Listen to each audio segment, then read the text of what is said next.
Programa Mercado e Ação, sempre às terças-feiras, 22 horas e 30 minutos. Quinta-feira, 23h30 e sábado às 8 horas. Recebe hoje o nosso bom amigo, Dr. Jair Dacaz. Seja muito bem-vindo. Muito obrigado. É um prazer te receber aqui. Ensaiamos essa conversa há bastante tempo, né? É verdade, esse namoro começou há muito tempo. Uma honra estar aqui, Luiz, meu irmão. Obrigado pelo convite. Agradeço a oportunidade para podermos aí trocar prazer. uma... Todos nós iremos aprender um pouco hoje juntos. Obrigado. Natural de Tuparendi. Tuparendi é na Grande Santo Ângelo, né? Exatamente. É um distrito, né? Maldade. Tuparendi é uma cidade pujante lá no noroeste do estado. Jair é formado em medicina e é um empresário também. E nós vamos compartilhar um pouco dessa tua experiência, porque administrar uma empresa e administrar vidas tem uma certa diferença, mas alguns conceitos se assemelham, né? Porque assim como tu tem a vida, tu tem sentimentos, na empresa tu tem sentimentos e tu tem vidas. Perfeitamente. É muito complicado esse vestir um casaco, tirar aquele casaco e botar o outro. Como é que é esse movimento? Sabes que eu vejo, às vezes, uma empresa, como um paciente, né? Nem sempre o sinônimo de paciente significa estar doente, né? Administrar um hospital, a gente mexe, obviamente, com mais emoções, que a gente sempre está com pacientes mais doentes, que buscam, digamos assim, uma melhora da sua vida, querendo um melhor do seu bem-estar. Numa empresa, você tem que ver ela como uma instituição provedora, onde participam os funcionários, só que o diagnóstico, às vezes, de uma empresa, você tem que fazer como se fosse uma pessoa, fazer essa comparação. Tem que identificar o que possa estar acontecendo, o que possa estar ocorrendo, fazer uma plataforma de diretrizes para evoluir na melhor ação. Nós vamos ficar flutuando um pouco para um lado, um pouco para o outro e vamos construindo essa nossa conversa. Tu estavas até há pouco tempo atrás, e eu creio que tu ficaste cerca de 12 anos no Hospital de Cachoeirinha. Isso. E lá vocês inovaram algumas coisas muito legais, principalmente na área da cardiologia, na área da UTI. Compartilha conosco um pouco dessa experiência que talvez ela possa ser até levada a outros hospitais. Exatamente. O Hospital de Cachoeirinha, o Hospital Padre Jeremias, aliás, o Padre Jeremias é uma história magnífica, o nome desse homem, ele merece toda essa honraria. É um hospital que ele foi instituído quando a cidade tinha por volta de 60 a 70 mil habitantes. Era um hospital classe 2B, destinado para atender materno-infantil. 2B é materno-infantil? A gravidade, digamos assim. Com a evolução da população, hoje a gente está com 180 mil habitantes e esse hospital, infelizmente, assim, ele não cresceu do ponto de vista quantitativo, e sim qualitativo. Nós inovamos, principalmente na área de cardiologia, onde a gente atende a emergência são portas abertas, e a gente percebia que tinha um número muito grande de reinternações desses pacientes. Você internava, estabilizava, quando percebia, dali uma semana, 2 semanas, essa pessoa estava reinternando. Isso é custo, isso é gasto, e isso significa que não se está dando uma continuidade nesse tratamento. Tira-se também o lugar do próximo, né? Exatamente. Por isso, às vezes, esses hospitais com corredores cheios de macas, isso significa que alguma coisa lá na base não está correta. E identificando esse problema, fazendo esse diagnóstico que possa haver para melhorar. Instituímos, depois de muito custo, um ambulatório onde atende a área de cardiologia, onde até um abraço para o Dr. Alex, um grande amigo. Além dele fazer a cardiologia clínica, ele faz a parte da ecocardiografia cardiológica, que é um exame de extrema importância. E eu sempre tenho um orgulho em falar que eu acho que é o único hospital do mundo onde uma pessoa chega com um desconforto torácico, uma doença coronariana, e é submetido 100% deles em estratificação invasiva, com cateterismo, onde tem uma grande parceria com a PUC, com o próprio Instituto de Cardiologia, e esses pacientes eram sempre vinculados ao ambulatório de cardiologia. A taxa de reinternação caiu praticamente a zero. Interessante, tu falaste do cateterismo, né? Existe um certo medo coletivo, né? Existe. Eu mesmo uma vez fui submetido a um cateterismo e o pavor é sempre monstruoso. Vou morrer na mesa, posso morrer. Isso é mito. É mito. Eu até coincidentemente hoje tem um paciente que está internado na UTI do Porto Alegre, que eu indiquei cateterismo, e ele disse, olha, eu tenho muito medo de morrer. Eu acho que tem que ter um preparo do médico assistente e explicar que se ele não fizer, a chance de morrer é muito maior. Então, ninguém ia submeter um paciente a fazer um exame se trouxesse, digamos, um risco muito grande de evoluir para o óbito. Claro, pode acontecer? Pode, mas é muito raro. Mas é menor do que não fazer. Exato, exatamente. Então, você orienta e diz, olha, é um exame que vai pela virilha ou vai pelo braço, a maioria vai pelo braço.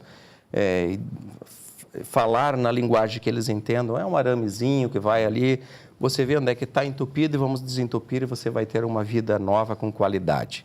Então, mas existe essa preocupação geral, assim, por isso que tem que ter um cuidado muito próximo do médico assistente de desmistificar isso. Dizer, olha, não é tão tenebroso como se parece. Não é tão grande o problema. Exato, exato. Olha, o medo é muito maior que o problema. O medo é muito maior do que o problema, exatamente. Dentro da história do medo, vocês assumiram agora como é que vamos dizer assim? Assumiram um desafio bastante grande de um hospital que estava praticamente na iminência de uma falência técnica, que é o Hospital Porto Alegre. Exatamente. E esse hospital ele já foi uma referência muito grande entre os funcionários do município. E ele me parece que está se reencaminhando e está crescendo. Exatamente. Esse é um novo desafio que a gente abraçou junto com a equipe. Fechamos uma equipe da UTI, onde estamos, digamos, foi reativado a UTI, está atendendo com 7 leitos, todos com alta capacidade. Estamos atendendo também pacientes de convênios, cita-se o Centro Clínico Gaúcho, por exemplo, e mantém-se o atendimento dos funcionários da Fundação da Prefeitura. É um hospital que, infelizmente, ele foi sucateado, creio que tem uma questão administrativa ali ultimamente que se atrapalhou talvez um pouco, mas há uma credibilidade nessa nova forma de ver, de gestão, e o hospital a gente brinca que ele é uma fênix, está renascendo das cinzas. É um hospital com uma localização ótima, com uma dependência física magnífica, tem 5 andares, tem um bloco cirúrgico que trabalha praticamente full time, muitas cirurgias plásticas estão sendo feitas, cirurgias bariátricas, 3, 4 por semana. Então, isso está dando, digamos assim, uma injeção de ânimo e financeiro, obviamente, para pagar a folha e reestruturar esse hospital. Quantos funcionários tem um hospital daquele tamanho? Cerca de 230 funcionários. Ou deixa eu perguntar numa outra forma que talvez eu compreenda melhor. Em média, para quantos pacientes um funcionário? Existe essa relação? Existe. Existe até um cálculo na gestão da enfermagem, no caso, que ela é mais habilitada para fazer esse cálculo, que é por exemplo, leito de UTI, né? Você encontra, às vezes, UTIs, obviamente, pega um UTI do Moinhos, enfim, pega um funcionário para cada leito. No nosso, a gente tem 2 funcionários, um funcionário, para cada 2 leitos de UTI. Na unidade de internação clínica, né, aí divide-se mais ou menos um funcionário cuida 4, 5 pacientes. Então, se você pega lá embaixo, no segundo andar, nós temos cerca de 20, 30 pacientes internados, aí dá 5, 6 funcionários por turno, que são 3 turnos, né? Qual é a capacidade de pacientes internados? Assim, atualmente não saberia informar o número total, porque tem andares ali que estão sendo reformados, né? Mas, tranquilamente, esse hospital comporta aí 200 leitos. É um número bem expressivo. Nessa atual conjuntura que nós encontramos a sociedade hoje com uma falta grande de leitos, ali é um hospital que certamente ele vai alavancar e vai trazer muitos benefícios para a sociedade gaúcha. Dr. Jair Dacas, eu tenho que, às vezes, dar uma olhadinha aqui, porque eu marquei para não... Eu dizia Dacas, mas Dacas. É Dacas. Dacas. Muito se fala que quanto maior a dificuldade econômica de determinada época, maior o consumo de medicamentos. As farmácias crescem, enfim, é um dos segmentos que está intimamente associado. Em termos de doenças, existe essa relação também?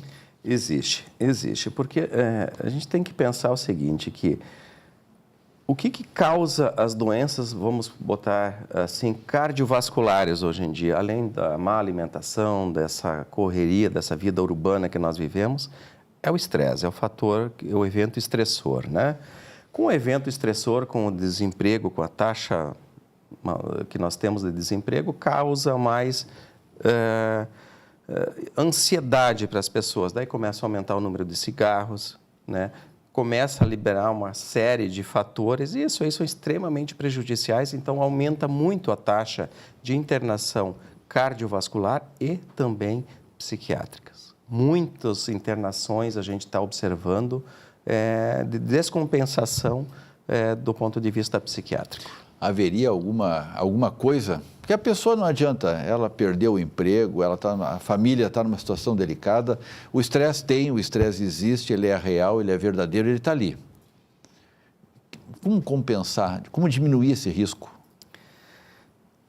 Eu creio que a diminuição desse risco deveria ter uma instituição voltada, focada para isso, de recolher, digamos assim, essas pessoas em palestras e tentar reestruturar e tentar realocá-las no mercado de trabalho, fazendo eles ter uma visão de futuro, credibilidade. Creio que isso seria um fator primordial que ia diminuir. Seria, na essência, um dos motivos da criação do Fundo de Amparo ao Trabalhador, que é a requalificação, a recolocação. Perfeito. E não só pagar o seguro-desemprego. Exatamente, porque o seguro-desemprego hoje, a gente observa como...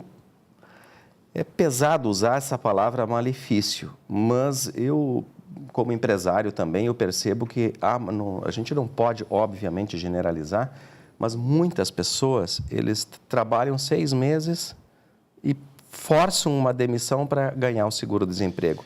Poxa, isso é... E enquanto isso, daí ele pede para trabalhar sem carteira assinada no seguinte para dobrar. Exatamente. Então, e tem empresários que concordam. Muitos. Na minha empresa, por exemplo, se chega para trabalhar hoje, se ele não assinar a carteira, ele não trabalha. Não pode ser assim. Vamos fazer um pequeno intervalo. Retornamos num instante.